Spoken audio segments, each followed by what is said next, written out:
Hi, I'm going to walk you all through how to make a basic pivot table so that you can drill down into data a little bit further.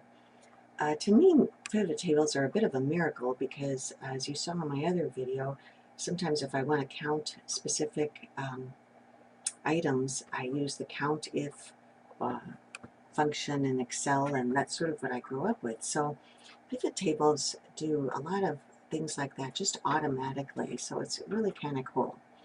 And once you get used to them, they're not too difficult.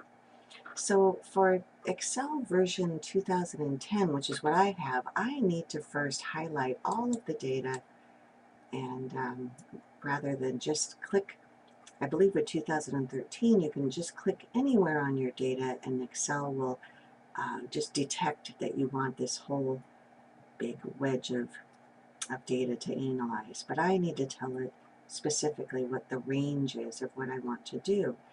This problem is from Chapter 5, and it's Problem 4, which is very similar to Problem 3 that I assigned. So that's why I selected it. So I'm going to, I've selected all my data here, and now I'm going to go up to Insert, and in the corner, or somewhere on this bar, should be Pivot Table. So I'm going to click on that, and I get this little box that's asking me for the range. And I've already told it the range, but at this point you could identify the range for Excel if you wanted to. And then it also asks whether you want it on a new worksheet, another tab, or if you want it to be right on this worksheet. And usually I just put it right on this worksheet next to my data. Okay, so I'm just going to click up here to give it a cell to put the pivot table on, and then click OK. So now what we have is some options to make our pivot table. And the problem asks us to prepare an analysis of treatment errors using the data set of adverse events. So prepare a frequency table and column chart showing the days with the highest rates of treatment errors. So showing the days of the week with the highest treatment errors. So we want days of the week over here. It only got part of my label. And something I neglected to mention is that you need to have these labels up at the top of your columns so that you can identify in the pivot table what it is you'd like to look at. So having those labels up there to begin with is really important.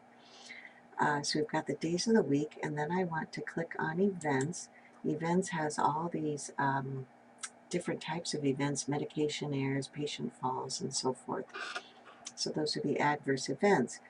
Now when I clicked on that, it automatically put it in rows, and that really is not very helpful to have these all lined up by rows. That's going to be difficult to figure out any kind of patterns. So I'm going to move event, and I can just drag it over here. I can also just drag things down from up here. We can also filter by gender or age if we like. So it gives us a lot of options. So for the values that we need in here, in order to get the pivot table to count things for us, we are going to drag events down under values. So this is the formulas. And the default is just to count.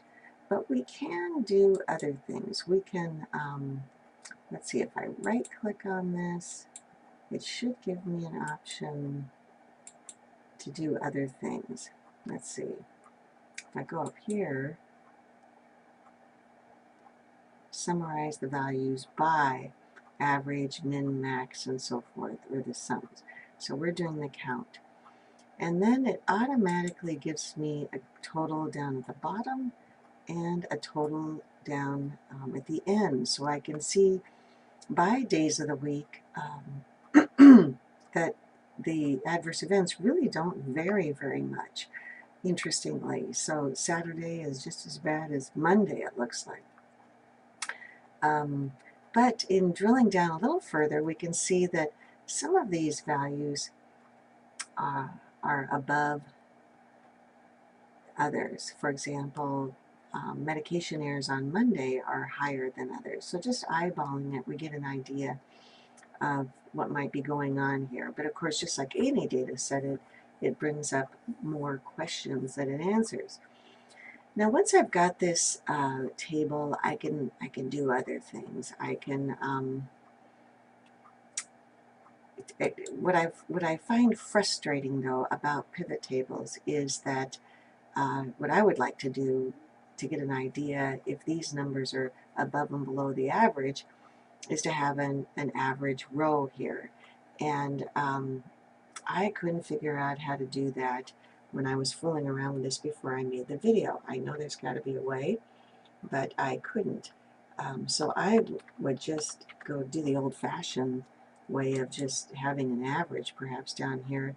So click here and then go up to formulas that are used quite often, sum and average and so forth, and click on average. Now it's going to average the entire column, so I need to be careful that I don't get the grand total in my average. So I'm going to just change Q16 to Q15, and then I've got an average of almost 8.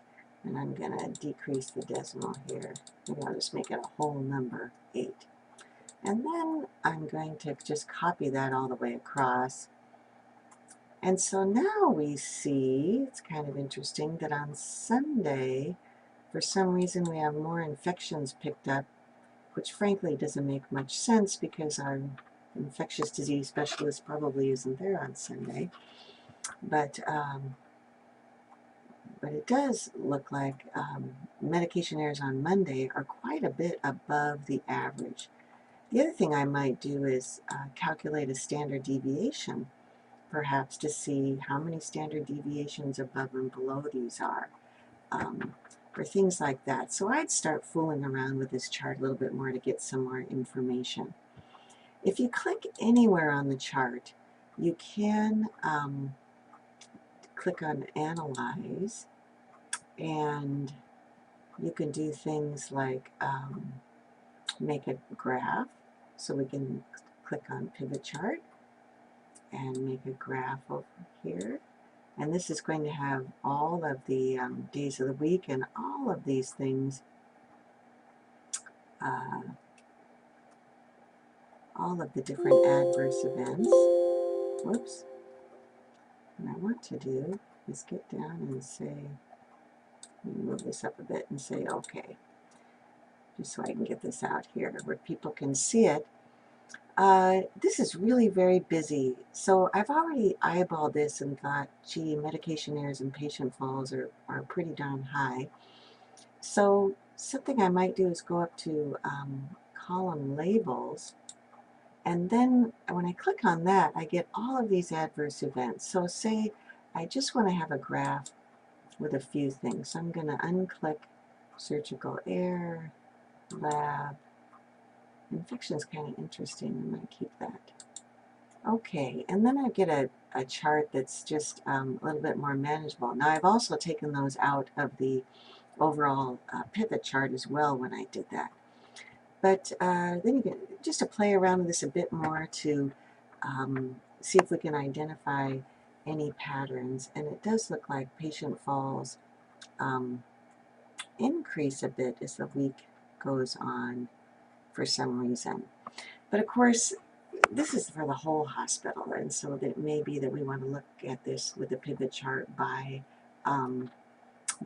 location, because we've got that in our data set over here as well, or age and so forth.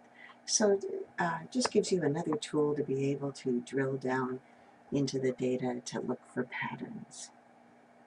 I'm also going to post a YouTube video that I thought was a really good one of a fellow walking people through how to make pivot charts in, I believe it's Excel 2013.